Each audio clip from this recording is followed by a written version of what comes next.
ہماری میتیں ایسی ہوں کہ قبرستان والے بھی مرحبا کہہ رہے ہوں، قبر والے بھی مرحبا کہہ رہے ہوں. کسی ذاکر آدمی کی میت آ رہی ہے، کسی درود پاک پڑھنے والے کی. آہا سبحان اللہ. ہمارے ایک دوست فوت ہوئے، تسبیح خانے کے خادم تھے. میں ان کے گھر گیا، فوت ہو گئے. کئی ارب درود پڑا تھا، کئی ارب. میں ان کے گھر گیا نا تو پتہ چلا کہ ابا جی کے پیر آ رہے ہیں، ابا جی کے پیر صاحب آ رہے ہیں. تو گھر میں گیا، احباب اور بھی ساتھ تھے. تو ان کی صاحب کے میں نے ان سے تعزیت کی، ان کی جنازے میں شامل نہ ہو سکا، دوسرے شہر میں رہتے تھے وہ. تو میں جب ان کے گھر گیا نا اور احباب بھی ساتھ تھے تو میں نے کہا ان کی تسبیح کہاں ہے وہ جس میں وہ پڑھتے تھے؟ تسبیح کہاں ہے؟ میں نے وہ تسبیح لے لی ان سے، اس میں نیا دھاگا ڈالا تھا. مجھے یاد ہے وہ مجھے کہنے لگے جی کہ تسبیح کے دھاگے گھس جاتے ہیں، پھر نیا ڈالتا ہوں ٹوٹ جاتے ہیں. میں نے اپنے احساس سے محسوس کیا کہ تسبیح کا دھاگا نیا ہے تو ابھی قریب قریب نیا ڈالا ہے، اور اسی تسبیح پہ اربوں درود پڑا ہوا، کروڑوں نہیں، تقریباً 1.25 کروڑ تو انہوں نے سورۃ اخلاص پڑھی تھی، 1.25 کروڑ سے زیادہ، 1.25 سورۃ اخلاص پڑھی تھی، اور 3 ارب سے زیادہ درود پاک پڑھا تھا.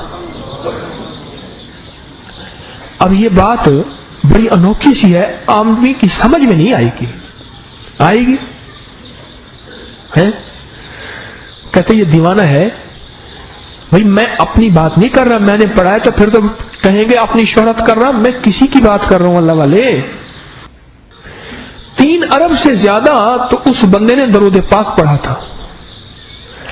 ساتھ بیٹھا ہوا ایک بندے احباب میرے ساتھ تھے، تو مجھے بندہ ایک ساتھی کہنے لگے جی وہ تسبیح مجھے 1 دن کے لیے مل سکتی ہے؟ کیوں؟ کہنے لگے جی برکت والی تسبیح ہے تو میں اگر 1 دن کے لیے مجھے دے دے. میں کہا ٹھیک ہے لے لے. کہنے لگے جی میں تسبیح پڑھتے پڑھتے نا بستر پہ بیٹھا، اس سے درود پاک پڑھنا میں نے شروع کر دیا، اللہم صلی علی محمد کما تحب و ترضی لہ. کہنے لگے ابھی ایک تسبیح بھی پوری نہیں ہوئی تھی، مجھے نیند نے ایسا مجھے نیند نے پکڑا اور ایسا میرے اوپر غنودگی آئی، اور میں تسبیح ایسے سرہانے رکھ کے مجھے پتہ نہیں میں سو گیا. تو کہنے لگے میں نے خواب دیکھا، اور خواب دیکھتا ہوں کیا دیکھتا ہوں کہ قیامت ہے اور ہر طرف سے پریشانی ہے، اور پریشانی ایسی ہے کہ اس نے کہا کہ میں پسینہ پسینہ ہو گیا جب منظر دیکھا، لیکن ایک نور ہے جو مجھے لے کے جا رہا. تو کہنے لگے وہ نور ایسا ہے جیسے تسبیح کے دانے، اور ان کے اندر میں پرویا ہوا اڑتا ہوا جا رہا، اور میں بالکل ریلیکس ہوں. کہنے لگے کہ یہ تسبیح جو ہے نا یہ ایسی اس کو لے کے جنت میں جائے گی، خود بھی جائے گی، اس کو لے کے جائے گی.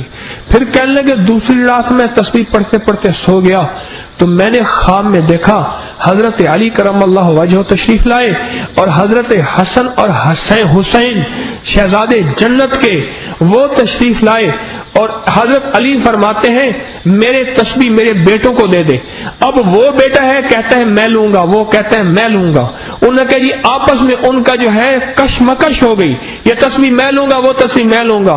حضرت علی فرماتے ہیں بھائی ان دونوں کو نہ دے، جھگڑا ہے ابھی اپنے پاس رکھ لے. کہنے لگے اپنے پاس رکھا، میرا خواب کھل گیا. مجھے کہنے لگے کہ تسبیح مجھے نہیں دے دیتے.